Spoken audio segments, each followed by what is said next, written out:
Bonjour et bienvenue sur la micronutrition 2.0.com que j'aurais dû appeler micronutrition et psychonutrition vu que nous allons aborder aussi bien des sujets ayant pour thème la micronutrition et des sujets ayant pour thème la psychonutrition, en sachant que dans la micronutrition on parle bien d'une prise en charge qui est globale, qui est triaxiale et qui englobe finalement toute la partie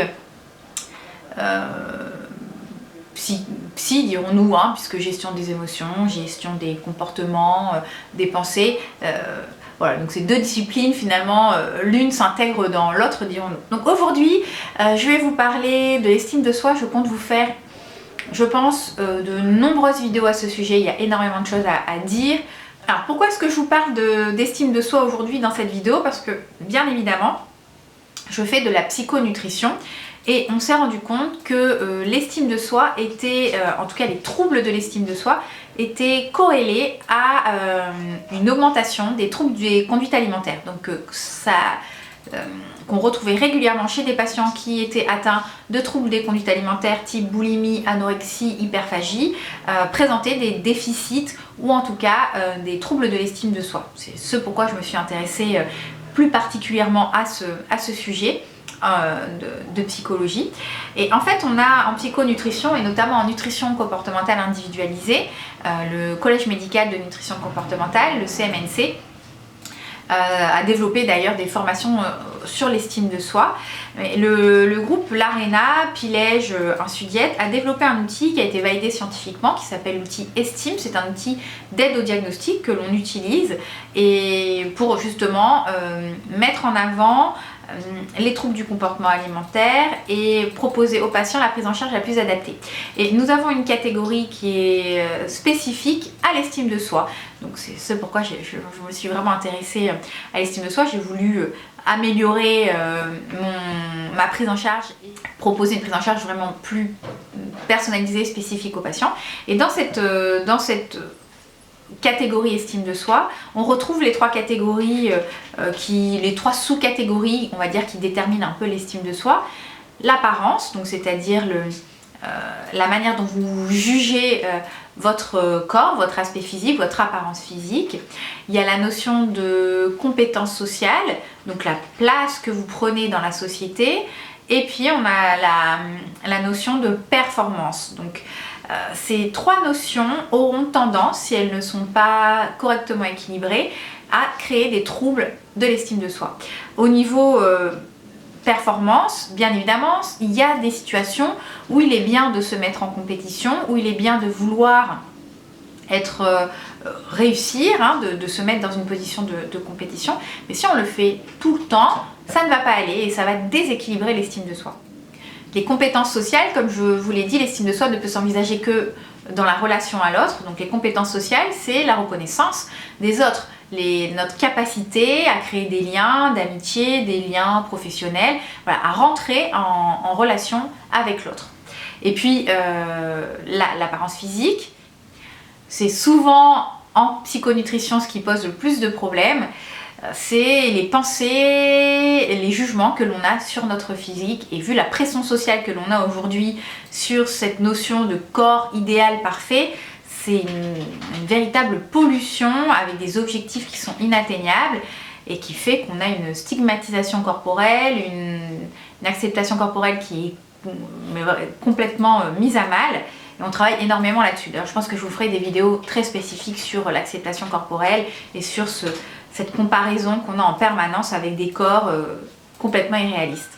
Donc finalement, le but dans une consultation de nutrition comportementale individualisée, ça va être de rééquilibrer l'estime de soi du patient qui a pu être déséquilibré suite à des échecs, à des schémas précoces inadaptés pendant l'enfance, à des traumatismes, à des situations de rejet.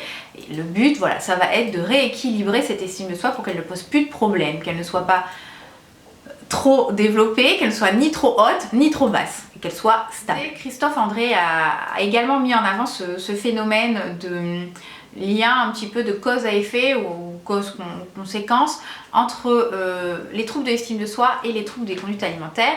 Et je le cite dans l'article sur le blog. Je vous invite à lire l'article pour plus de détails sur cette sur ce sujet dont nous parlons.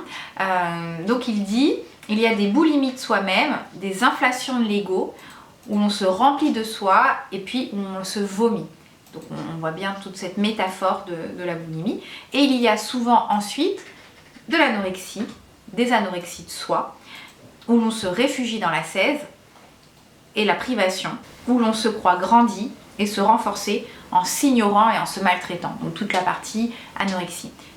Donc c'est un critère à prendre en charge. C'est pour ça que lorsque l'on propose des consultations de micronutrition et de psychonutrition avec une prise en charge globale, on va aussi aller s'attacher à regarder le niveau d'estime de soi du patient et vérifier qu'il n'y a pas trop de troubles de l'estime de soi et faire en sorte de l'équilibrer parce que c'est une source d'échec à la perte de poids et au changement durable de comportement.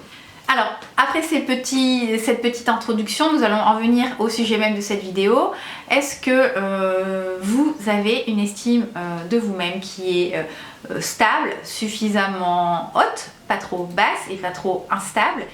Dans cette vidéo qui va être un petit peu introductive, je vais finalement vous proposer un petit questionnaire qui va vous permettre de déterminer, d'évaluer si vous avez une estime de soi qui est bonne, qui est basse, qui est haute, qui est instable. Donc ce questionnaire, je ne l'ai pas inventé, je l'ai repris d'un ouvrage que j'ai trouvé passionnant, que je ne peux m'empêcher de lire, de relire. Je fais des fiches. Cet ouvrage me sert de support pour de nombreuses vidéos, m'a permis de perfectionner ma pratique de l'estime de soi, les formations que j'ai pu faire sur l'estime de soi dans le cadre de mon activité professionnelle.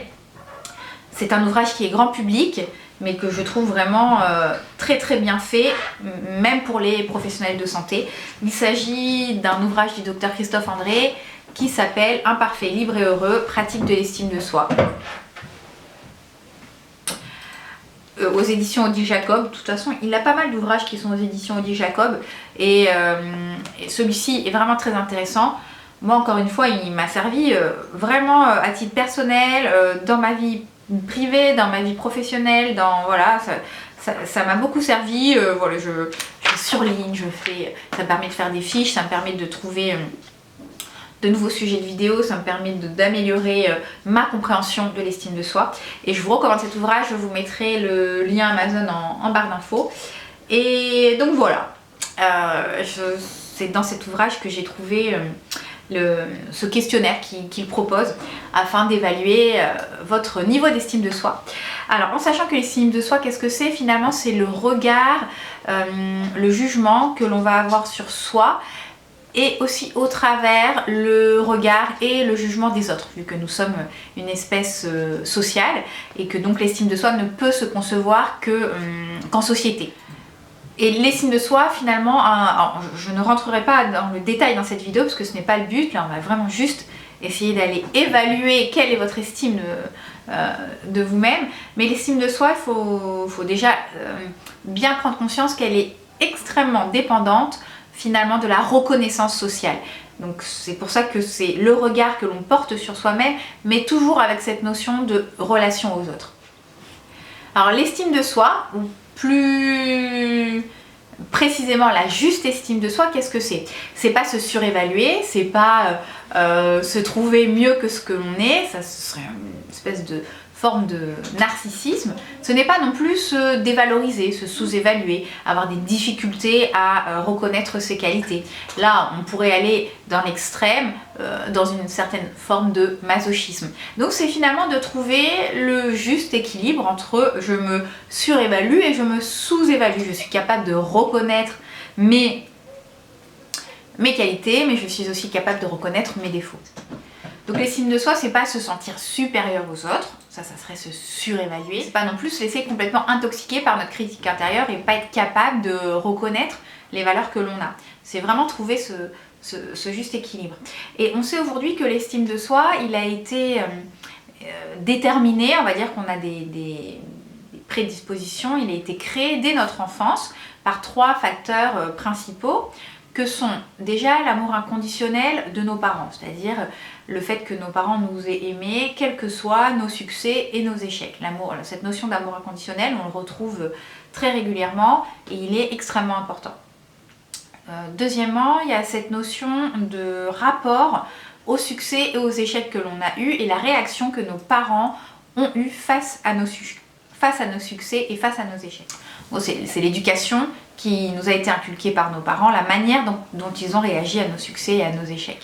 Donc, par exemple, cette éducation, si la manière dont nos parents ont valorisé nos succès, la manière dont nos parents ont été compréhensifs vis-à-vis de nos échecs, ça va constituer notre estime de soi. Et puis il y a bien évidemment aussi la manière dont on a vu nos parents la manière dont nos parents se sont comportés. Et on les a vus se comporter face à leurs propres échecs, face à leurs propres succès. Bien évidemment, avec des parents qui ont eu une estime d'eux-mêmes faible, on aura tendance à reproduire les mêmes comportements et à avoir également une estime de nous-mêmes faible. Donc ce sont vraiment les trois critères qui vont façonner notre estime de soi. Alors, encore une fois, cette vidéo, je vais vraiment essayer d'aller au cœur du sujet, donc du diagnostic. J'aime pas trop parler de diagnostic parce que c'est pas de diagnostic qu'on va faire, mais vraiment sur les critères qui pourraient vous faire penser que votre estime de soi n'est pas idéale. Mais je tenais quand même à vous dire que dans la plupart des situations où on a des troubles de l'estime de soi, on se retrouve avec une hyper exigence envers soi-même, une hyper exigence, c'est-à-dire qu'on va s'imposer, on va se mettre une pression supplémentaire alors qu'on a déjà des pressions qui sont extrêmement importantes de la société sur notre position sociale, sur notre apparence physique, sur nos performances. Donc on a déjà cette pression, mais on va aller encore se rajouter une seconde couche de pression. On va avoir cette hyper exigence. On ne demande pas finalement de s'adorer, de s'aduler, de s'admirer, mais juste de trouver ce juste équilibre où on va faire preuve de bienveillance envers nous-mêmes, un peu de la même manière que l'on le ferait avec son meilleur ami par exemple. Donc selon Christophe André, donc je vais vous énoncer je crois qu'il y a 33 items. L'idée c'est que vous répondiez par oui ou par non. Plus vous aurez de oui, plus ça veut dire que il semblerait que votre estime de soi est tout à fait correcte. Bien évidemment, il ne s'agit pas de faire d'autodiagnostic. Seuls des professionnels de santé pourront réaliser un diagnostic digne de ce nom. Mais cette vidéo, comme toutes les autres, sont juste des vidéos informatives pour vous permettre de prendre connaissance peut-être de certains sujets, de certaines informations dont vous ne disposiez pas. Alors, premier item, je dis ce que je pense. Deuxième item, je fais ce que je veux. Troisième item, j'insiste même lorsque je me heurte à une difficulté. Quatrième item, je n'ai pas honte de renoncer. Cinquième item, je ne me fais pas avoir par la publicité, par cette société de consommation qui me fait croire que pour être quelqu'un de bien, il faut que je porte les dernières marques à la mode, le dernier sac tendance, les dernières chaussures de la It Girl que j'ai vu sur Instagram. Que je ne suis pas quelqu'un de bien si je ne pense pas de telle ou telle manière. Sixième item, je ris de bon cœur lorsque l'on me chambre gentiment. Septième item, je sais que je peux survivre à mes échecs. Huitième item, je sais dire non, j'ose dire non et je sais dire stop.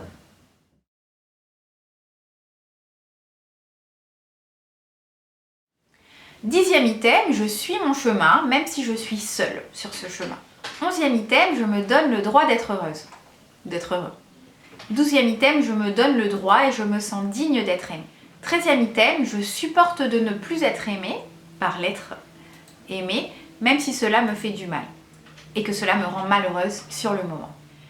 15e item, je peux confier et dire que j'ai peur, que je me sens triste, que je suis malheureuse sans me sentir abaissée. 16e item, je suis capable d'aimer quelqu'un, mais ce sans l'étouffer, sans éprouver trop de jalousie, en le laissant respirer. 17e item, je fais vraiment du mieux que je peux pour réussir, mais sans me mettre une pression trop importante. 18e item, je me donne le droit de rater, je me donne le droit de décevoir. 19e item, j'arrive à demander de l'aide sans me sentir inférieure. 20e item, lorsque je ne suis pas fière de moi, lorsque je ne suis pas content de moi, je ne me rabaisse pas et je ne me fais pas de mal. Je ne m'affiche pas une seconde peine, dirons-nous, lorsque j'ai déjà subi un échec. 21e item, qui me semble être important, je ne me sens pas envieux de la réussite ou du succès, du bonheur des autres. 22e item, je sais que j'ai les ressources pour survivre à mes malheurs. 23e item, je me donne le droit de pouvoir changer d'avis après réflexion. 24e item, j'arrive à faire preuve d'autodérision, d'humour à propos de ma propre personne, de manière gentillette. 25e item, j'arrive à dire ce que je pense en public, même si j'ai le trac, qui un peu me serre le cœur ou l'estomac. 26e item, j'arrive à tirer des leçons de mes erreurs. Et je ne les ressasse pas pendant des mois et des mois. 27e item, qui je pense concerne une majorité d'entre nous peut-être, malheureusement d'ailleurs, dû à la pression sociale, j'arrive à me mettre en maillot de bain même si je ne trouve pas que mon corps soit parfait. 28e item, je me sens en règle avec les blessures de mon passé.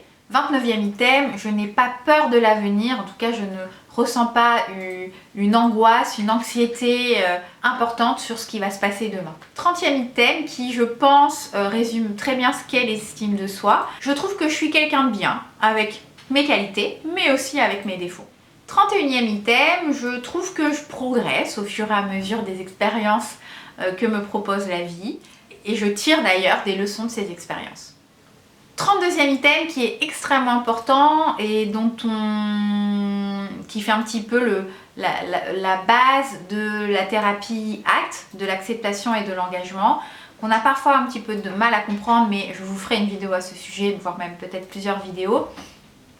J'accepte ce que je suis, ce qui ne veut pas dire que je me résigne à ne pas changer, mais en tout cas j'accepte qui je suis aujourd'hui pour pouvoir m'engager afin de pouvoir changer les choses. Donc je ne renonce pas à changer demain, mais j'accepte qui je suis aujourd'hui. Et le 33e item, pour éviter de basculer dans un ego boursouflé, j'arrive à penser à autre chose qu'à moi. Donc voilà les 33 items, vous répondez aux questions, et puis l'idée c'est de vérifier quel est votre niveau d'estime de soi. Donc plus vous allez avoir de oui, plus votre estime de soi semblera bonne, en sachant que Christophe André dans son livre nous parle de 6 dimensions de l'estime de soi, et effectivement l'estime de soi ne se détermine pas que par rapport au niveau d'estime de soi, c'est-à-dire est-ce que vous avez une estime de soi qui est trop basse ou trop haute. Ça fait partie effectivement des critères qui définissent l'estime de soi, la hauteur. On dit qu'on a une haute estime de soi quand on est capable de s'auto-complimenter, de recevoir des compliments, parce que parfois quand on a une basse estime de soi, c'est même difficile de recevoir des compliments. Donc je sais me faire des compliments, je sais reconnaître mes valeurs, je sais accueillir, accepter les compliments que l'on me fait. Et d'un autre côté, je sais aussi reconnaître mes erreurs, mes défauts, et lorsque j'échoue, je ne vais pas m'obstiner à vouloir réussir, et je ne vais pas chercher des excuses. C'est une estime de soi qui est haute et qui fonctionne bien. Un autre critère qui est extrêmement important, c'est la stabilité, parce qu'on peut très bien avoir une haute estime de soi, mais qui soit complètement instable, et ce qui poserait tout autant de problèmes. Avoir une estime de soi stable, ça veut dire que je sais à la fois accepter mes succès, mais je sais aussi accepter mes échecs. Et on retrouve des estimes de soi qui sont hautes, mais qui sont instables. C'est-à-dire que, de manière générale, j'ai une haute estime de moi, donc je suis capable de reconnaître mes compétences, je me valorise, mais dès que je vais être face à un échec, je vais avoir un effondrement de mon estime de moi-même, et ça peut faire entrer dans des conduites d'autopunition. Donc la stabilité est un critère qui est extrêmement important dans l'estime de soi. Il vaut mieux avoir une basse estime de soi stable qu'une haute estime de soi instable, par exemple. Alors une autre dimension, c'est l'harmonie. L'harmonie pour dire en gros qu'on ne met pas tous ses œufs dans le même panier. On ne va pas surinvestir un domaine. Par exemple, on pourrait surinvestir le domaine professionnel, ce qui pourrait gonfler notre estime de nous-mêmes si on a des succès dans ce domaine. Mais imaginons qu'un jour on se retrouve à perdre notre travail, on va avoir une dégringolade de notre estime de nous-mêmes. Donc l'idée, ça serait de pouvoir avoir une harmonie dans les différents secteurs dans lesquels on s'investit pour cultiver notre estime de nous-mêmes, ce qui va permettre d'avoir des réparations croisées lorsqu'on aura des échecs dans tel ou tel domaine. La quatrième dimension, c'est la notion d'autonomie, et je pense qu'elle est extrêmement importante parce qu'aujourd'hui on est tellement pollué par notre société de consommation, par les comparaisons, par les compétitions, que c'est très compliqué de développer une estime de soi qui soit suffisamment autonome. Autonome, ça veut dire qu'elle dépend de critères intrinsèques, c'est-à-dire les valeurs que je me suis fixées, les valeurs que je nourris, la bienveillance, l'altruisme. Ça peut vous créer des facteurs intrinsèques de l'estime de soi, parce que si vous évaluez votre estime de vous-même uniquement sur des facteurs extrinsèques qui sont imposés par la société, ça peut vite être une escalade. C'est très superficiel. Par exemple, si j'ai pas une Rolex à 30 ans, j'ai raté ma vie. Voilà, ça pourrait être un exemple tout simple. Ou pour une fille, si j'ai pas un sac Chanel ou des Louboutins pour mes 30 ans, je suis complètement passée à côté de ma vie. Par exemple, pour vous donner une idée entre qu'est-ce que c'est qu'une estime de soi qui est autonome, sur des valeurs intrinsèques, je sais faire preuve d'empathie, je sais faire preuve de bienveillance, d'altruisme, et donc sur des facteurs extrinsèques fixés par notre société de consommation. Donc une autre dimension, c'est finalement la place centrale que prend cette question d'estime de soi. C'est juste lui trouver sa place pour qu'elle ne prenne pas toute la place et qu'on ne soit pas toujours à faire les choses parce que ça va permettre de nous apporter de la reconnaissance sociale, par exemple. Savoir digérer ses échecs, savoir savourer ses succès mais sans s'enorgueillir. Savoir s'investir dans des choses qui ne vont pas forcément augmenter notre estime de nous-mêmes, c'est trouver la place de l'estime de soi, c'est-à-dire qu'on n'aille pas trop nourrir l'ego pour en faire un ego boursouflé. L'estime de soi ne doit pas être au cœur de nos préoccupations, ne doit pas être au cœur de nos peurs, ne doit pas être au cœur de nos efforts. Et le dernier point, c'est le coût psychologique, le coût émotionnel, c'est-à-dire à quel prix est-ce que j'arrive à maintenir mon estime de moi-même. Est-ce que je suis capable d'encaisser, d'accepter la critique, même si elle n'est pas justifiée? Ou est-ce que je suis en permanence en train d'essayer de me justifier ou en train de les éviter? Donc voilà, c'est une estime de soi qui est...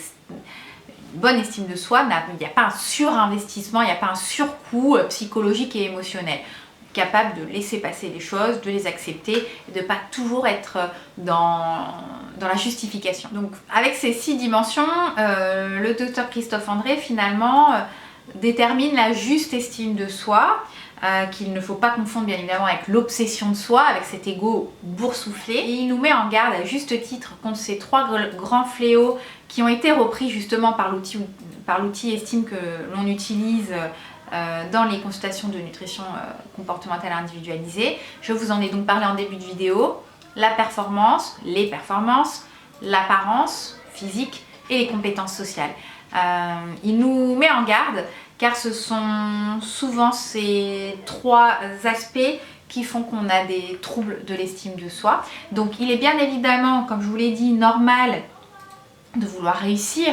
Il est normal dans certaines situations de se mettre en compétition permanente avec l'autre, ça par contre ce n'est pas normal. Également dans la notion d'apparence, il est normal de vouloir se sentir bien dans son corps, il est normal de prendre soin de soi, mais il n'est pas normal de surinvestir ce domaine, de passer ses journées à ne regarder que son nombril, de passer des heures et des heures à vouloir transformer son corps, à dépenser des milliers d'euros en chirurgie esthétique, en crème minceur, en massage, d'avoir ce culte absolu du corps parfait, ça par contre ce n'est pas normal. Donc trouver le juste équilibre. Oui, c'est normal de prendre soin de son corps, de prendre soin de soi, mais ce n'est pas normal de basculer dans ce culte du corps, dans ce culte de l'apparence physique.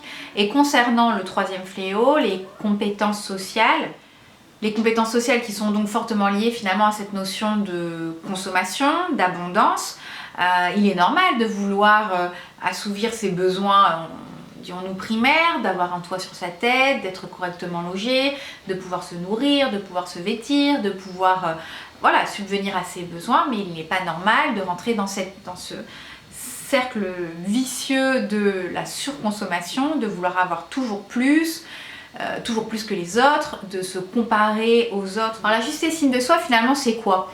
Si c'est ne pas avoir une trop haute estime de soi et risquer de basculer vers le narcissisme, ni une trop basse estime de soi et basculer vers le masochisme, c'est finalement faire preuve d'humilité, d'être à sa juste place, ni se trouver supérieur, ni se trouver inférieur aux autres, être conscient de ses qualités comme de ses défauts, savoir accepter de ne pas toujours avoir des succès, mais aussi savoir reconnaître ses succès et savoir accepter ses échecs. Et finalement, c'est ne pas avoir besoin de rabaisser les autres pour pouvoir trouver sa juste place et ne pas non plus idolâtrer les autres, juste être au même niveau que tout le monde. Donc le but finalement du retour de la juste estime de soi, c'est pas de devenir quelqu'un de différent finalement, c'est d'être la personne que l'on est, mais finalement un peu en mieux, la meilleure version de soi-même. Je trouve que c'est toujours un peu bateau lorsque certaines personnes emploient ce terme, être la meilleure version de vous-même, surtout quand c'est pour faire des abdos et avoir un ventre plat. C'est pas vraiment ça pour moi, la meilleure version qu'on puisse s'offrir, se permettre de s'offrir. Mais c'est voilà, être quelqu'un de plus serein, quelqu'un peut-être de plus audacieux qui va oser faire les choses, qui va oser s'affirmer dans un groupe, être quelqu'un qui va être capable de faire preuve d'empathie, qui va être capable de se mettre à la place des autres, être quelqu'un qui va faire preuve de bienveillance. C'est ça être la meilleure version de soi-même, c'est pas être quelqu'un qui a un fessier bombé et une tablette de chocolat. C'est pas ça être la meilleure version de soi-même. Et tout ça en étant moins sensible finalement au regard des autres.